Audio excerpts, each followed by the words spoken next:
Hi there, it's Dr. Everybody. Going to take a look at Project 9. This one involves dictionaries. You get to design your own dictionary in this one. And we're just going to grab some data, build a dictionary, and then create some tables based on that. Uh, Relatively simple arithmetic. Just taking a look at genetically modified crops, how they're increasing in time. So we grab some real data and have you do some basic analysis of that data. So let's take a look at the project. Now, what we have here is two files. I've opened them up here. They're basically pretty short.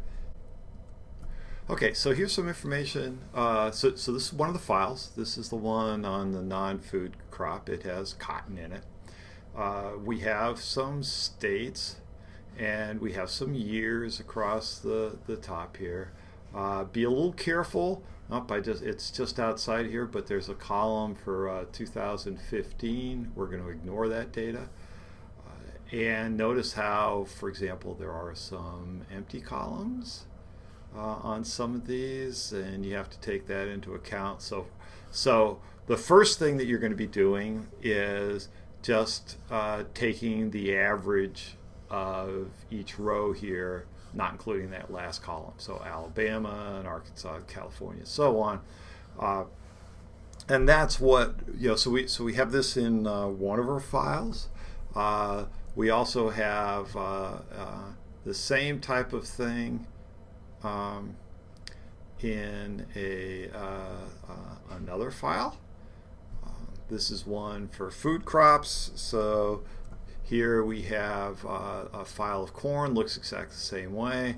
We have some states. We have the 2015 data that we're going to ignore, and then we're going to get averages.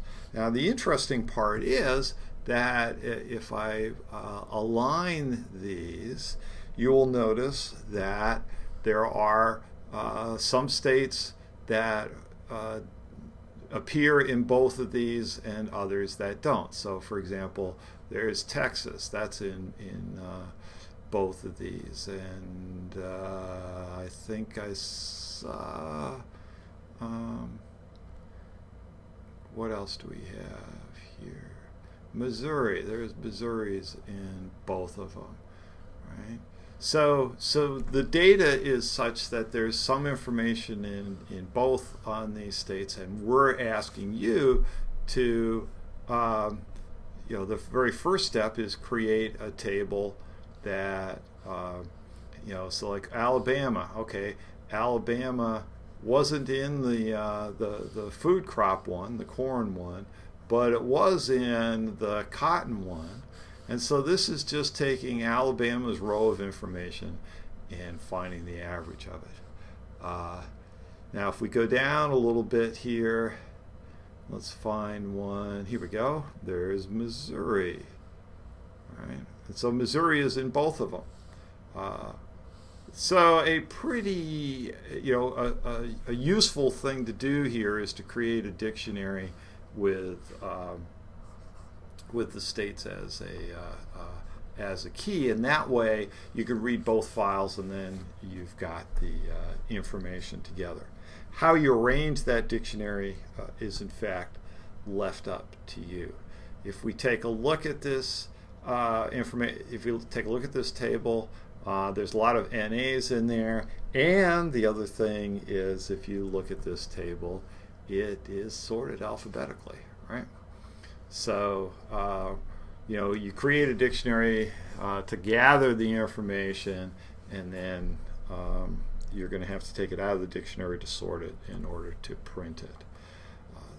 So given that, let's take a look at how this, how we might do this. Let's take a, so I'm not going to, I'm going to take the easy route here just to get started. We have some particular named files here. So we have foodcrop.csv.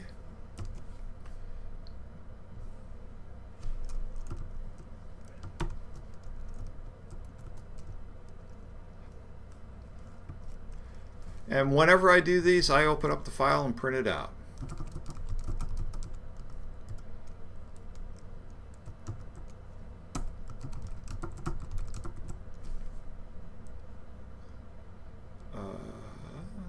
I've saved this thing, and when I run it, yeah, so we get some information. And oh, look at that, it's comma separated, so I can say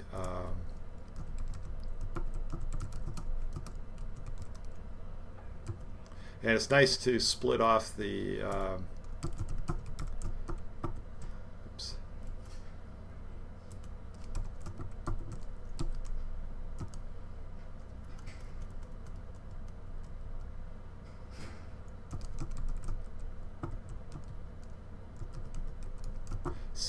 Since this is comma separated, we will split on the commas.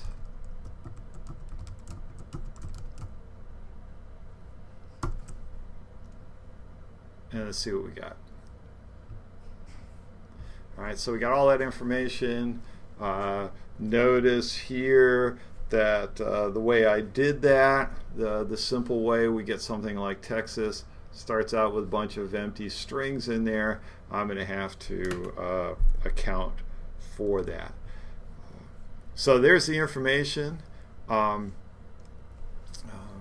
know, once I do that, okay, the state is first, so I can say something like, oops.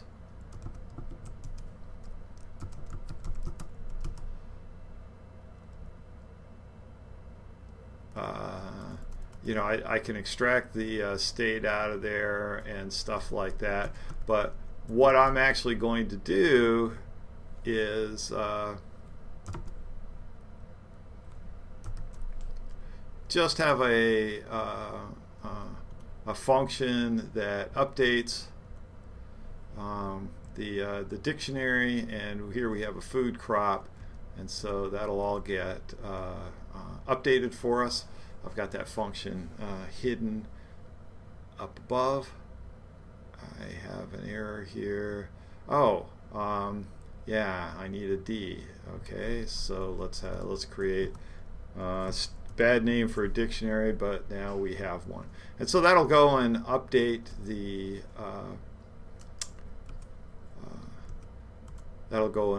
my my dictionary. I also need to do the same thing for the other one.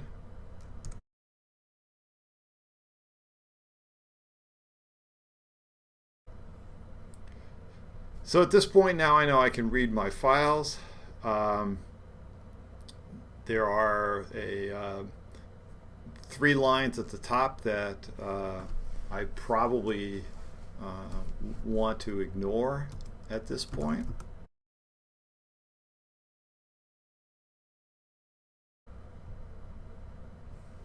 So now I've created these. You know, I can go and read this data. I've eliminated the header lines at the beginning. Maybe I want the column headers, but I've taken out a lot of that. And I will add those to my my dictionary using these functions that I created. And now I can I created a function to display them just simply.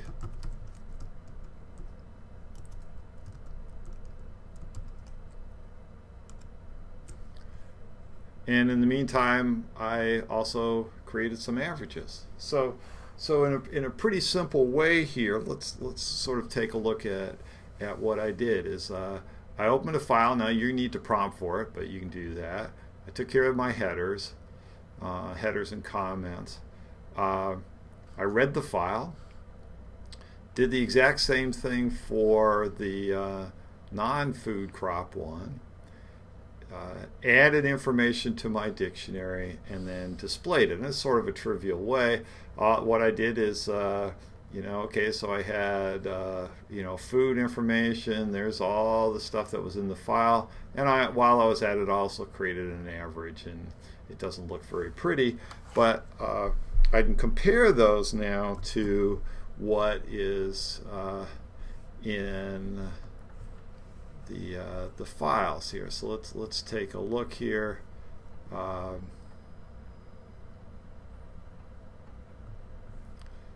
At the end, so I have Indiana. Let's actually take Texas. Texas has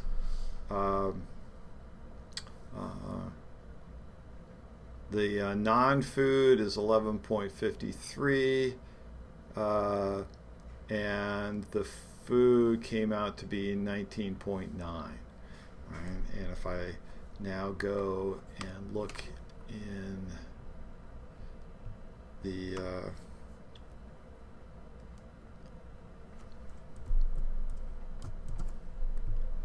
if I look here at Texas, I will see that it had the 19.9 and 11.53. By the way, if these are wrong, you might have included the 2015. So remember, you don't want to have that, and that's a common thing to do here. So that's really what you're doing in the first part of this.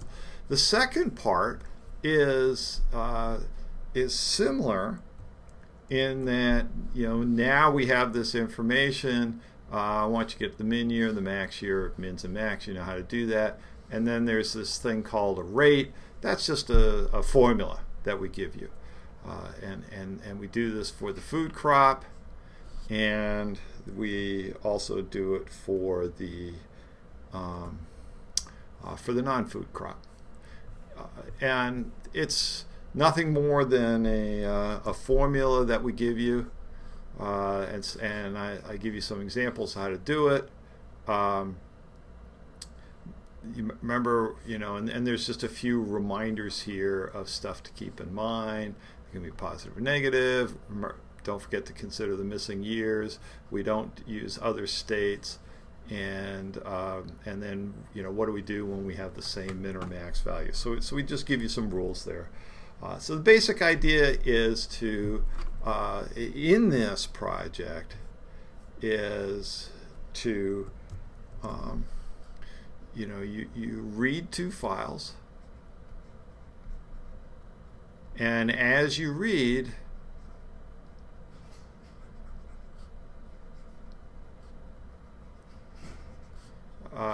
you create a dictionary. Right? And then you use that dictionary. First of all, to find some averages, and then to find the rate and the min and the max. That's the basic idea. Read the files, create a dictionary. As you read it, now you use that dictionary to find the averages. You read the files once. Don't go and say, oh yeah, let me just keep rereading it. No, that's not a very good way to do it. Read the files once, create the dictionary, and then use that dictionary to come up with the answers. Hopefully that gives you enough to get started on this. Good luck.